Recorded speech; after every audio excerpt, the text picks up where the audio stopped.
हर खबर पर होगी आपकी पकड़। डाउनलोड कीजिए एबीपी लाइव ऐप। बाबरी मस्जिद विध्वंस से विवादित ढांचा विध्वंस से जुड़ी हुई है। अयोध्या के 6 दिसंबर के विध्वंस मामले में आज फैसला आने जा रहा है। इस केस में लालकृष्ण आडवाणी, मुरली मनोहर जोशी, उमा भारती, कल्याण सिंह समेत बीजेपी और वीएचपी के कई बड़े नेता आरोपी हैं।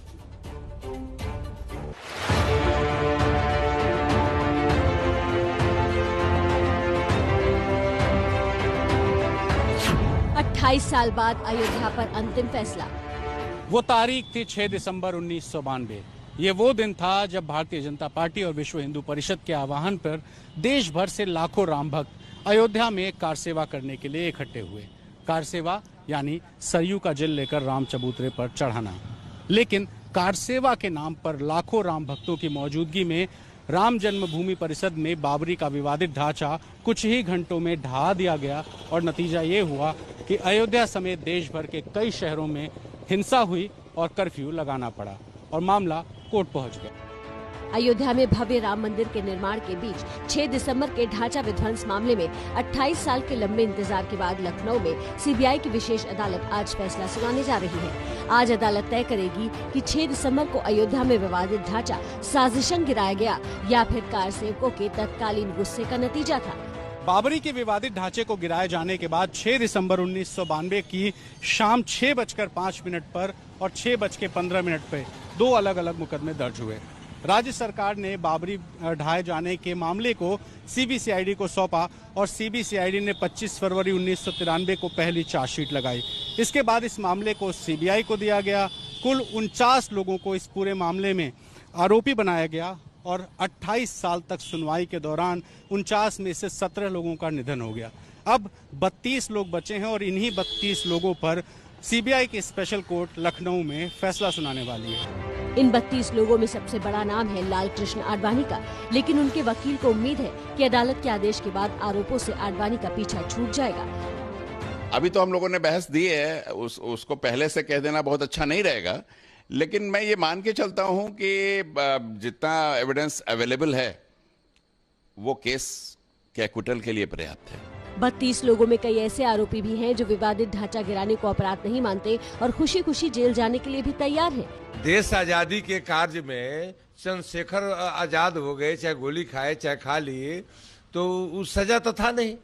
ये एक व्यवस्था है, भगवान के काम के लिए समर्पण है। अब चाहे वो सजा हो चाहे बेसजा हो, उससे कोई मतलब नहीं है।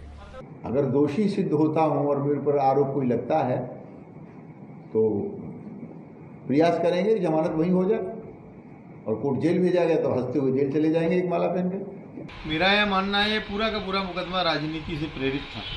शेष राम जी की सेवा में जो भी निर्णय न्यायालय का होगा वो हमें स्वीकार होगा। 6 दिसंबर को लेकर अदालत के फैसले से पहले मुस्लिम समाज की राय बटी हुई है।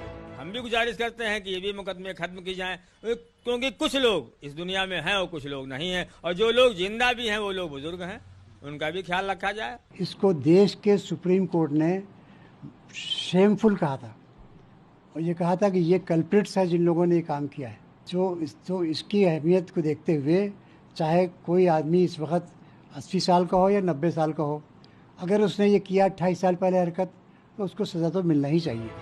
ज्यादा उम्र होने की वजह से लालकृष्ण आडवाणी, मुरली मनोहर जोशी जैसे नेताओं के अदालत में आने की संभावना बेहद कम है। वहीं उमा भारती कोरोना पॉजिटिव होने की वजह से नहीं आएंगी।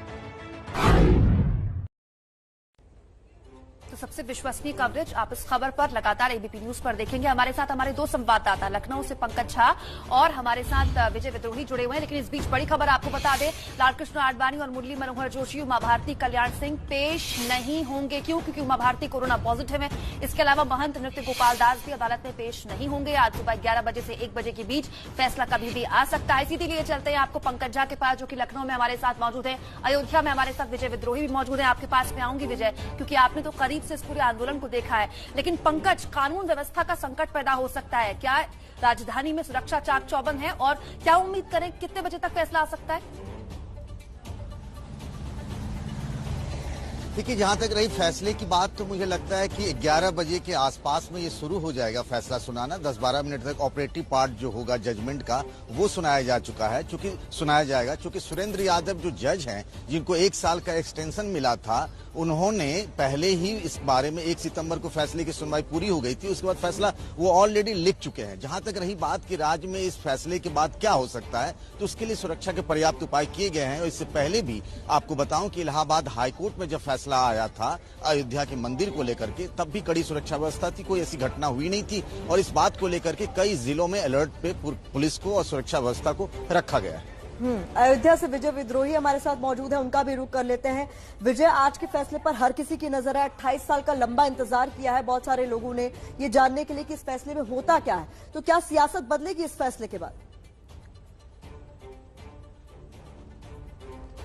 देखिए, ये सब कुछ निर्भर करेगा कि फैसला किस तरह का आता है। राम मंदिर पर जो सुप्रीम कोर्ट का फैसला आया था वो इतना समझदारी से दिया गया फैसला था, जिसमें सारे पक्षों को खुश रखा गया था, तो किसी को सियासत करने का मौका ही नहीं मिला था। लेकिन ये फैसला क्या आता है, और इसमें जिस ढंग से हिंदुत्व की राजनीति देश भर में हो रही है, जिस ढंग से कांग्रेस भी मान रही है कि उग्र हिंदुत्व की लाइन छोड़ने का सॉफ्ट हिंदुत्व की लाइन छोड़ने का खामियाजा उसे उठाना पड़ा है, तो ऐसे में मुझे नहीं लगता कि अगर फैसला इधर या उधर दोनों तरफ जाता है तो बहुत ज्यादा इस पर कोई बवाल खड़ा होने वाला है। अगर इनको जो कुछ एक मुस्लिम पार्टियां हैं और बिहार का चुनाव जिनके मद्देनजर आगे है, वो अगर सबको निर्दोष साबित कर दिया जाता है, बाइज्जत रिहा कर दिया जा सकता है, तो वो कुछ शोर मचा सकती है। लेकिन मोटे तौर पर ऐसा नहीं लगता कि देश में जिस ढंग की राजनीति हो रही है उसको लेकर किसी तरह का कोई बवाल खड़ा हो। जी, बहुत बहुत शुक्रिया विजय विद्रोही और पंकज झा आपका। दोनों ही लोगों को लिए कितनी अहम बात है कि समय का पहिया एक बार फिर घूम के आया। 28 साल पहले बीजेपी की सरकार थी, आज जब फैसला आना है उस वक्त फिर से यूपी में बीजेपी की सरकार है।